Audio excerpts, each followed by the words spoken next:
Бугарски провокации, македонски реакции, претепувањето на момчето, нов повод и причина за заострување на односите меѓу Скопје и Софија.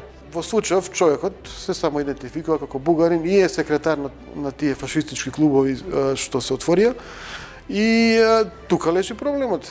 Да беше, да речеме, било каков обичен граѓанин, немаше толку многу фама да се направи. Насилството не е решение на конфликтите, тука отвара сосема нови проблеми како што и во овој случај. Дали постои руско замешателство во релациите меѓу Скопје и Софија?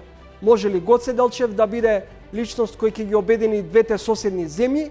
Големият проблем е между националистическите политически партии, които не го искат това. Те създават зидове, създават допълнителни граници, дебели, които да не могат да бъдат разрушени.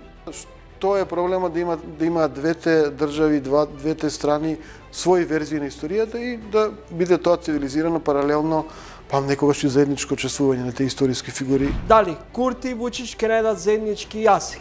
И како ќе се решава статусот на Косово? Дали sa Kurtijem ili sa posrednicima, to što je pretio podnošenjem ostavke, to je zapravo jedan od mehanizama da se kupi vreme. Поразителни податоци. Расте семејното насилство. Значи, ако некој еднаш го стори насилството, многу често продолжува. Следете не. Вечерва, 20 часот и 45 минути.